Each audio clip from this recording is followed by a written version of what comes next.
Okay. So, okay. So, I will be doing my class. Ani na lang class no kay dili ka daog ang internet. So, nag-data na lang ko using my phone. Anyway, this lecture will be recorded so that you can watch a replay of my discussion. Pwede man karong gabi no, mag-upload ko. So, all of your learning materials and the videos will be available in Google Classroom and also napod sa YouTube ang videos. So, this afternoon, I will be discussing the Ansoff matrix. So, the matrix actually is really quite identical to BCG sa itsura lang sa ko ano sa matrix sa pero when it comes to content they are really quite far apart. It is because ang matrix class na Ansoff matrix and the BCG matrix has four quadrants and this also has four quadrants so silang duha they are using four quadrants no in their matrix but the content is quite different. Okay, so growing a business is the process of improving some measure of a company's success. So not only ang mga big businesses ang gagamit ani, but also hotels no use these kinds of strategies no to improve their business no. The importante po kayo ng marketing class kay tungod of course 'di ba na I think I already established this one sa first day pala nato sa klase nga marketing is important is because nana ang existing company but in order for you to sustain the company or the business in order to ensure nga ang cash flow mo padayon ra gyapon siya no na ra gyapon kay earnings na gyapon kay ikasuldo si mong mga tawo then need to establish a very good marketing strategy and in order to entice more customers or guests no to avail your services and products you need marketing. And in marketing, there na siya enough class ka mo analyze sa taon sa needs and wants ni customer. We also need to establish the Ansoff matrix no to help us determine how we can introduce new products no or how we can expand our market. So that is the advantage of doing matrix like this one. Ang BCG class no katong ikuan. Ang BCG matrix is more siya on i-identify niya asa ang mga products nga gaboom asa ang mga products nga dili kay siya halinon and dili na angay tag-ag investment. Here in Ansoff matrix, you need to identify unsaon na to pagpanindot no pagpaintay sa atong mga customers to patronize our existing products to our existing target market. And how do we develop new products no to the same market or bali no naiuban pod nga how do we provide our same products to new market no later on ako nang i-discuss class no so you have lain no na atay product development market penetration no that is part of Ansoff matrix. So there are many ways to grow a business in the hotel or hospitality industry and the tourism industry importante pud kaayo ni siya. Our lifeblood is our customers. If we don't entice them or encourage them to patronize our products and services, then wala tay revenue, no? Wala tay kuan. Wala tay ikabayad sa tong mga empleyado, wala tay kabayad sa tuang mga facilities, no? Kay wala may kapasulod nga kwarta.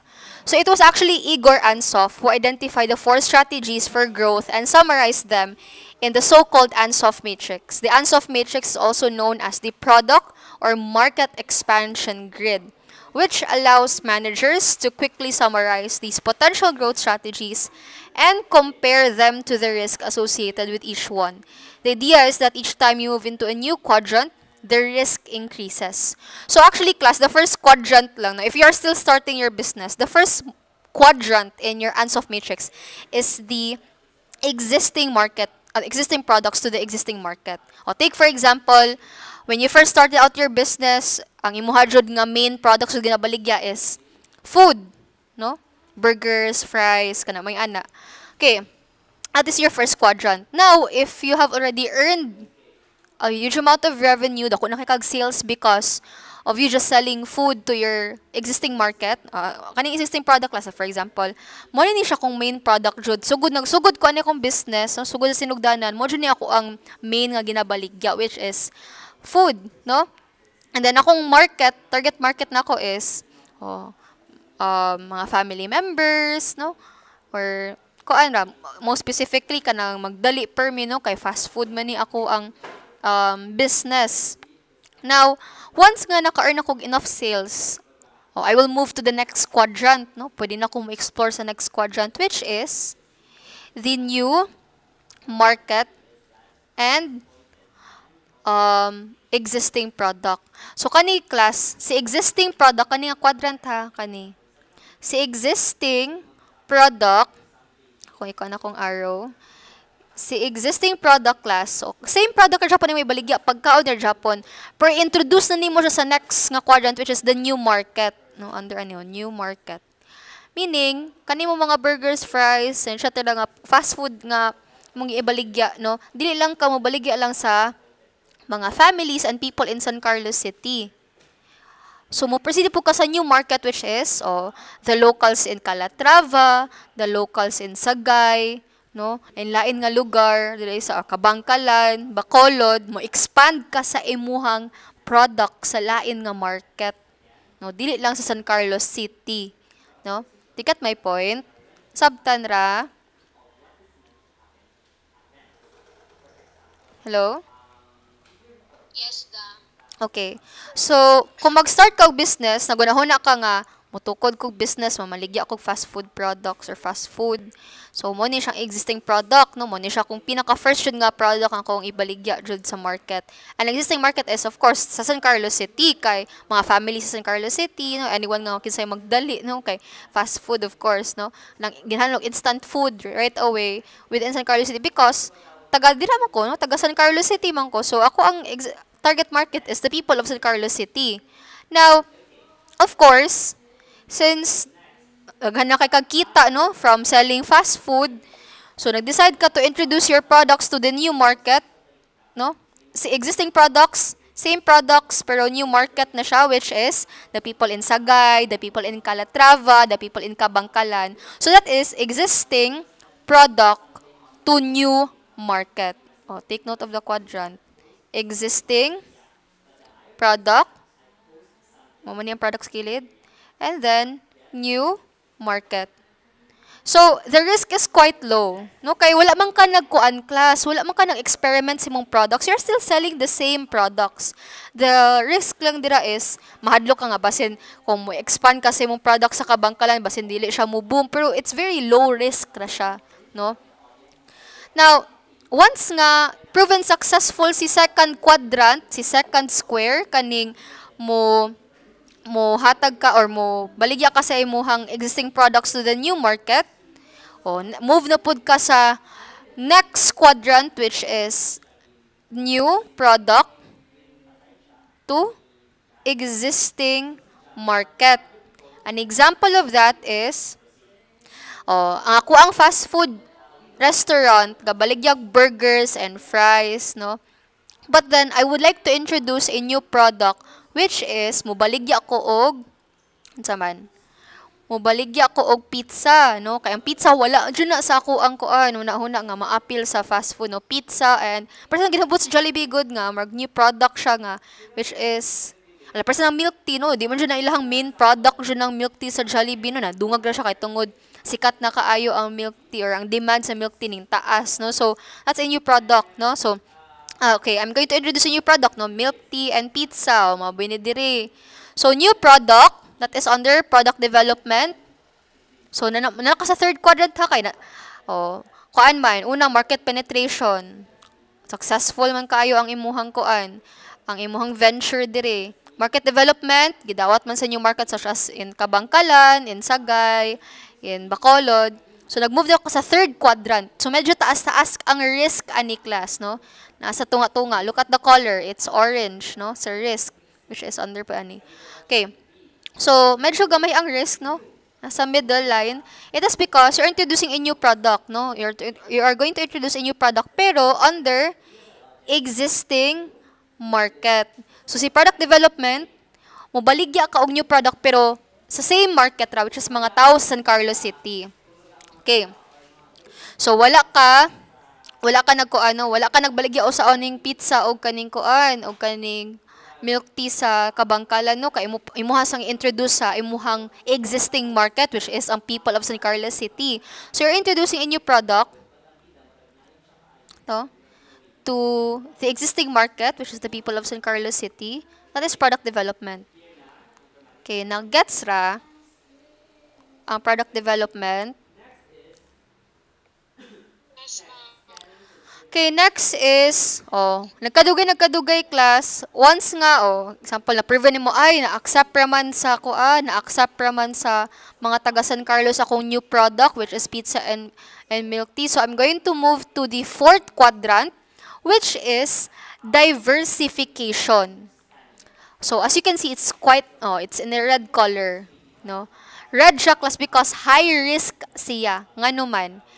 Diversification falls under new product and new market. So, diversification class is, it can either be related or unrelated to the original product. Mingon tag unrelated class. So, for example, di ba, my fast food restaurant is known to sell food. But what if I'm going to open up my own clothing line? No. Ay, sinina, mga, mali akong sinina, makeup, masking ako tanay major jud unta is pagkaon, no?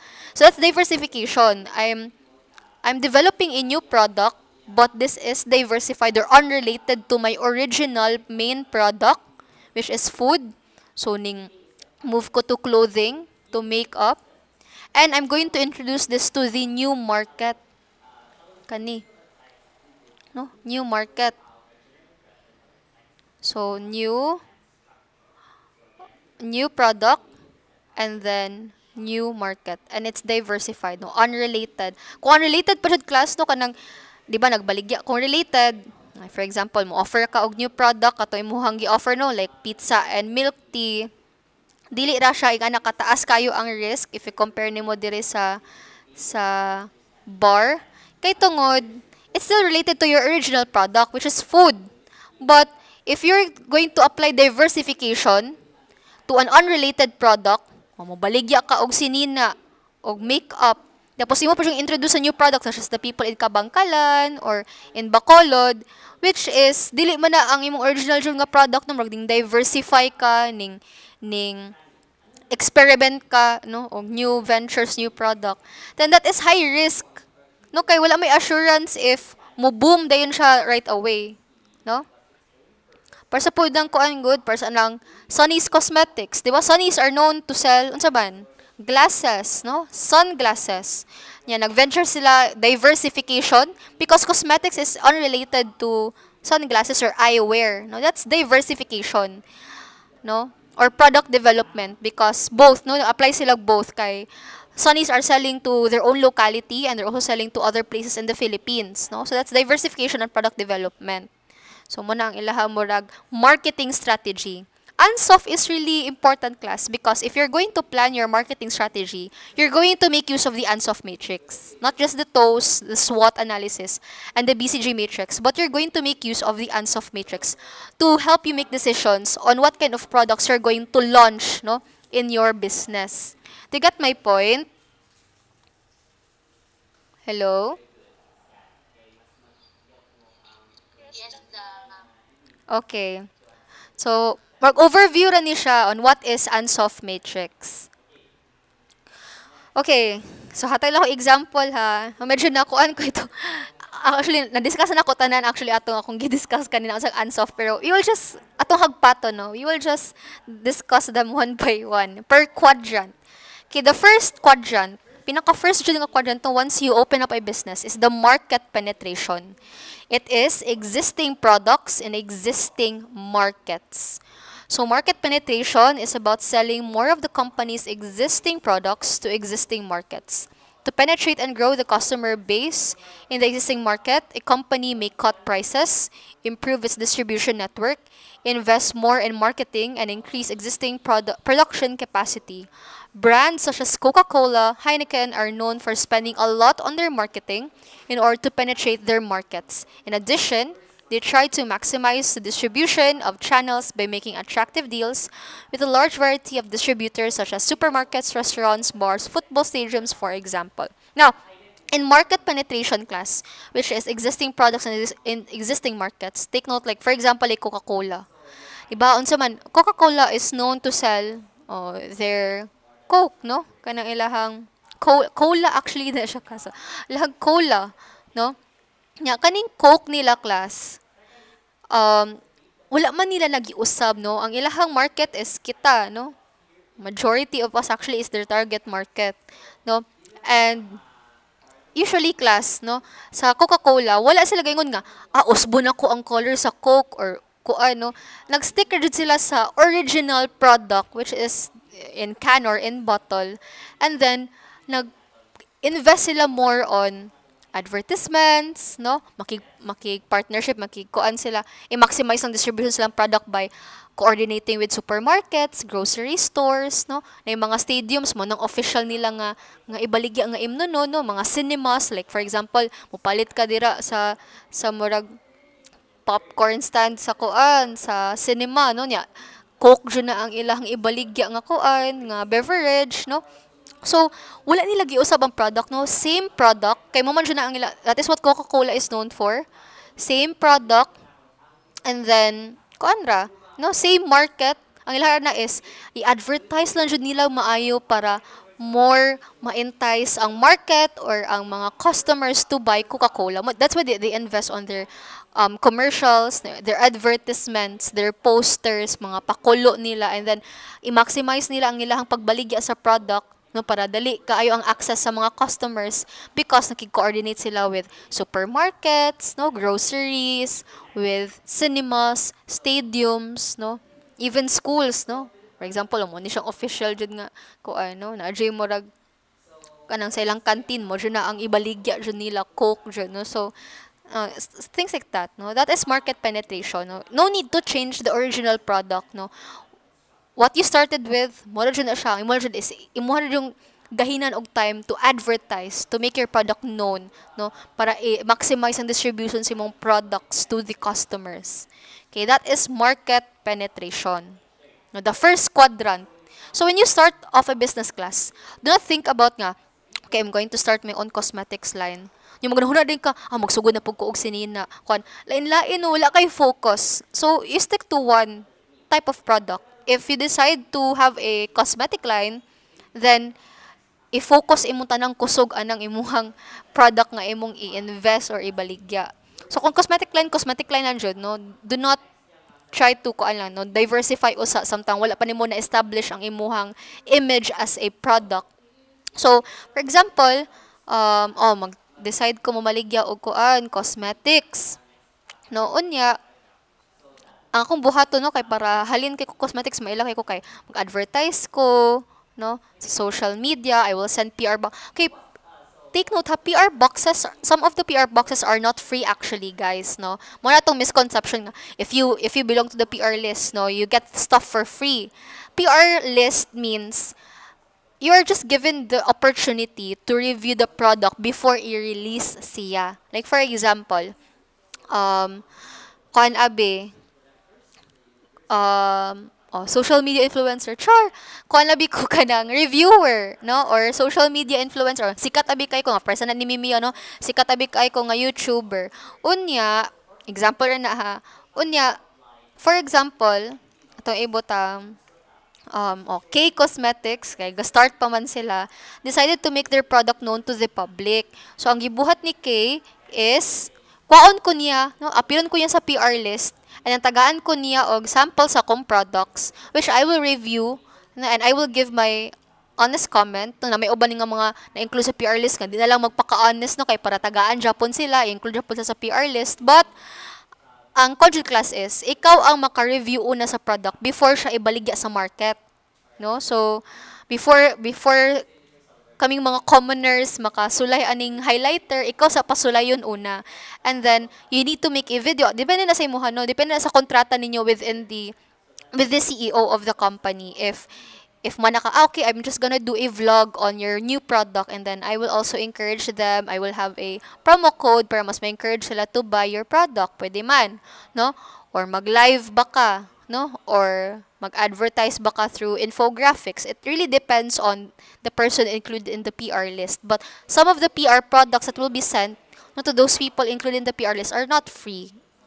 Opportunity na siya or privilege to have the product first before makakuha ang uban. And the purpose of that is para i-increase ang reputation sa product. No nga. Kung ako ang tag-iya, kuhaon ako ni siya kay sikat ni siya, para at least mas maila pa ako ang product, no? Mas ilado siya, mas kuan, no? Mabitaw ka to natabo sa Colorette Cosmetics. That was a big PR move, no? Nga she was really vocal about her political opinions, no? And of course, no, people like me who love also to share our political opinions would eat it up, no? And then what we do is, oh, mo na siya. It's a very big PR move because kuan kanang na-entice me to buy her products, no? Kay kuan popular man kaayo siya, no? And then makers ka nga no, sikat man kaayo ni siya, something like that, no? So that's market penetration, no? You have to make your products known, invest jud ka og time. Dili sa jud ka mo experiment sa lain nga. Ay ginahan ko mag-open ko og cosmetics products, mo open na day ko sinina. No, ayaw sa focus sa imong main product which is cosmetics. And then before nimo i-advertise sa ubang lugar sa Kabangkalan or Calatrava, you need to make sure nga nag-establish ka within your locality first or with your target market or existing market. Nakasabot ra sa market penetration. Hello? Ngano namiya ang uban?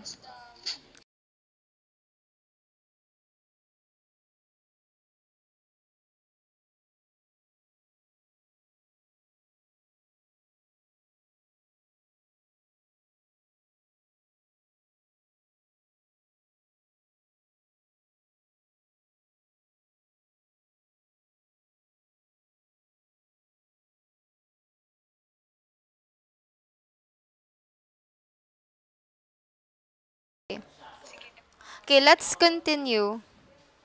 Okay, the next quadrant is product development. So product development is about developing and selling new products to existing markets. Companies could, for example, make some modifications in the existing products to give increased value to the customers for their purchase or develop and launch new products alongside a company's existing product offering.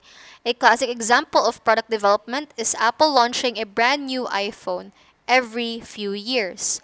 Other examples can be found in the pharmaceutical industry, where companies such as Pfizer, Merck, and Bayer are heavily invested in research and development in order to come up with new, innovative drugs every now and then. An example of product development class is actually, like, for example, nagsal na kag cosmetics and ganahan pa jud ka expand imong cosmetics line, not just from lipstick and highlighter, expand pa jud nimo to blush, no, eyeshadow, bronzer, no, imo na expand ang imong cosmetic line, no. So that's an example of new product in existing market. You're offering them, but wala ka ning deviate from the original product. Since you're selling cosmetics, then you're going to offer new products, but still cosmetics sa Japan siya or related to cosmetics, like for example, makeup brushes, no, or makeup sanitizer na pareha sa katong Taviot nga naghimo din sila og kanang sanitizer para sa imong makeup, no, nya tag 150 gamay ra kaayo. So something like that, no. It's a new product because it's a fresh product na dili siya pareha sa kato imong example nag-open ka sa imong product, imong cosmetic line, nag-start ka with highlighter and blush and lipstick, nya karon na expand na ka, you have kuan na, you have pang contour, bronzer, no, you have eyeshadow, lip glosses, makeup brushes. These are new products that does not deviate from the original product, no, and you are selling them to the same market, which is the people inside Carlos City, Japan, no. Wala ka ni expand to new market, but you are offering them a new product, but dili siya simang sa imong original product. Same sa Apple, di ba? Ang Apple ga offer siya new product every few years, no. Gawas sa gani ang iPhone 6 sa una, bago-bago na to iPhone 6, 8, chuchu, no, kakabalo. And then iPhone Pro na dayon, no, daghan na kay dali ra kaayo sila ka-offer og new products, no, every few years. And of course, class, kuan pod siya, Same raman Japon siya, no? It's still a cellphone. Nakalahian lang is ang new version, mas daghan siyang features compared to the previous version. Okay. Ay, wait lang for a while, class ha.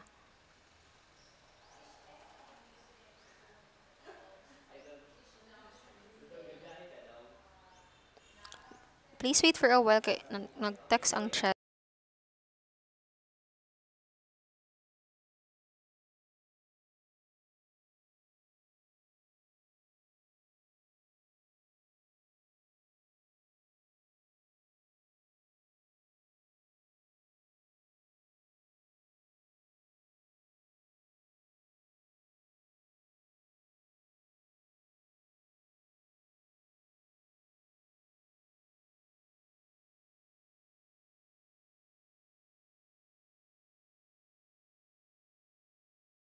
Okay, going back. So, next is market development, which is existing products in new market. So, for example, nakita na ko nga, kuan na, market development is about selling more of the company's existing products to new market. The strategy is about reaching new customer segments or expanding internationally by targeting new geographic areas. If a company's product is doing exceptionally well in one market, why not try to enter a new market with the same products? This is what, for example, IKEA has done over the few decades in order to become one of the biggest furniture retailers in the world. IKEA started off expanding markets relatively uh, close in terms of culture as to its home country, which is Sweden, before targeting more challenging geographic areas. For a while lang class ha. Hello? Ay, okay. Alang, ako arang co-worker ang mukuha. Sir, hatagan ako niyang kwarta. Meter siya nimo sa gate. Okay, sir. Thank you. Miss Jane, naana. 190 plus 10. Pila kita yung muha? Ako na lang bahala sa kuan. Takan kag 105. Oo.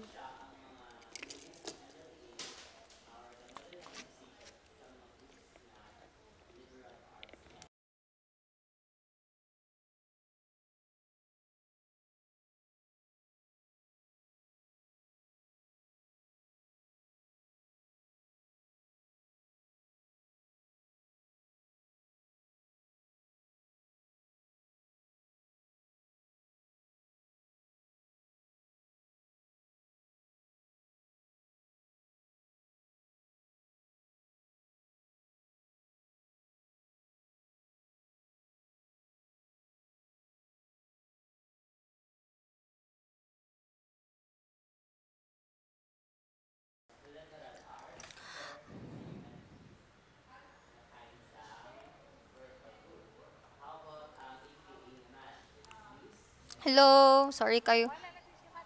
Hi, nanak ko. Naputol na inanawag class. Okay, let's go back. Okay. So, si IKEA class, no, may siyang example sa existing markets in new market, existing products in new market. It is because class, sa IKEA sells furniture and then first nag-expand sila sa Sweden and then ni-expandin sila sa other geographic areas which is very it's high risk, no, very challenging, which is China and Middle East. So that's an example of existing products in new market. If ato siyang i-apply locally, example of market development is, di ba, nag-sell ka og cosmetics. So let's go back to your scenario. Nag-sell ka og cosmetics, and then you have seen nga your product is actually doing well in the kaan.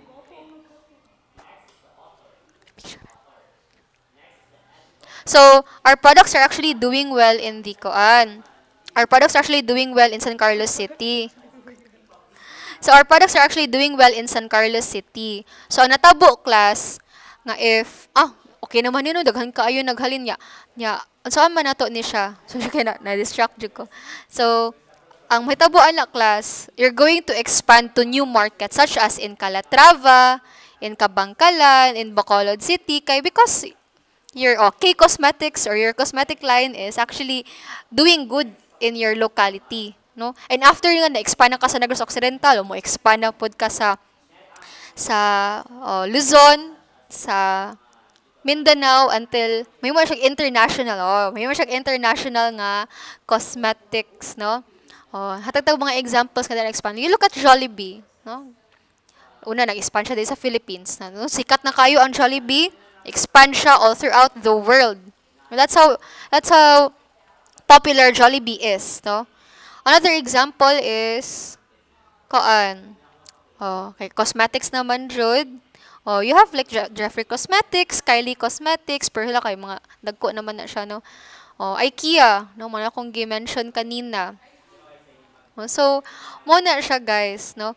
If you feel person sa ato na when you mention tag locality, you also have a seafood rider, di ba? Ang seafood rider na expand na sila sa asa ganito class, Kabangkalan, Mangguro to, no, and Sagay, no, or other places here in Negros Occidental. So that's an example of existing products in new market. You are still selling the same products, cosmetics, di man ni siya bago nga product, no? But you're offering it to other places, no? Expand ka. Okay, next, diversification. We're almost done, no? So diversification strategies are about entering new market with new products that are either related or completely unrelated to a company's existing offering.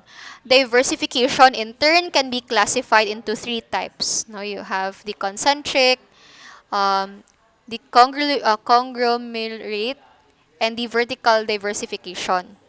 So, an example of this one is Samsung. So, si Samsung class, no, first is nag-start siya with computers. Dayon cellphone, refrigerator, TV. No, there's a variety. And even chemicals, insurances, and hotel chains. So, na hotel chain actually owned by Samsung, no? So, nag-expand siya. 'Di ba? So, wala lang nag-focus si Samsung into making products like computers. Kay computer man, laptop man dyan na una ang Samsung class. Mga computer dyan na sila una. Dayon, nag-decide sila to have it. Mag-cellphone na punta. Smartphones. Next, Samsung na refrigerator, television, no? And then insurances, chemicals, hotel chains. That's diversification. Meaning, vary ka. Na imong product wala lang ning stick sa iyong original type, no? For example, ang K-Cosmetics no, ning lambo na siya maayos ha. Ning lambo na siya sa San Carlos City. And then nag-decide si Kay nga, why not open a clothing line, no? So not just makeup clothing line and then napoy food, no, or a cafe. And then I'm not only going to offer it in San Carlos City, I'm also going to offer my clothing line and food or kaning cafe na ko sa Calatrava, sa Kabangkalan, no, which is asa po na dawat akong cosmetics before. That's new products in new market or diversification. Nakasabot? Kasabot ra class? Okay. So before ta mo proceed ani next meeting na lang ning example and then we'll have an activity next meeting. So to summarize Ansoff, so Ansoff Matrix is a great framework to structure the options a company has in order to grow. Market penetration is the least risky of the four. Take note class ha, out of the four quadrants, sa pinaka first quadrant dyan mo mag-start ka business is the market penetration. No? Balik ta dire. Kani. Market penetration. That is the least risky. No? Kaya of course, it is very common to day-to-day businesses. Diversification is the most risky because you are completely starting a new kind of product to an unfamiliar market or a new market. So however, if a company manages to successfully enter several unrelated markets, it has the advantage of having a well-balanced product portfolio, which actually decreases the total risk.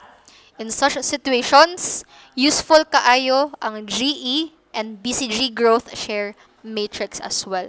So, all of the matrix na akong gitudlo ninyo class, you have the SWOT, the TOAST matrix, the BCG, and now we have the Ansoff matrix. All of these are really quite related, no? And very important, no, in developing your marketing strategy. It would really help your business. That is why every time that I discuss how to make these types of matrix, no, we will have a hands-on activity. Kay in return, once it will be your time to become a manager or own a business, you have an idea on how to evaluate your products, what kind of strategies um, will you take, no? What kind of decisions will you make, no? Because it is important. No, you're studying management, no? You're not just going to work in the hospitality and tourism industry. You're going to manage a tourism and hospitality um, structure, no, or ang business. So importante kayo na siya. Okay? Nara mo'y nasabtan sa kong klase ron class. Okay. So, next meeting, I will give you more examples. No? I'll give you an example from Coca-Cola. And then we'll have an activity. Dire na ko i-share on saan siyang activity because I'll be sharing it in pictures. Okay? That will be next meeting. Hopefully others can join because this is important class, no? This is not an easy subject, no? And it takes a lot of confident practice to make a matrix, no, and understanding as well. Okay? Any questions?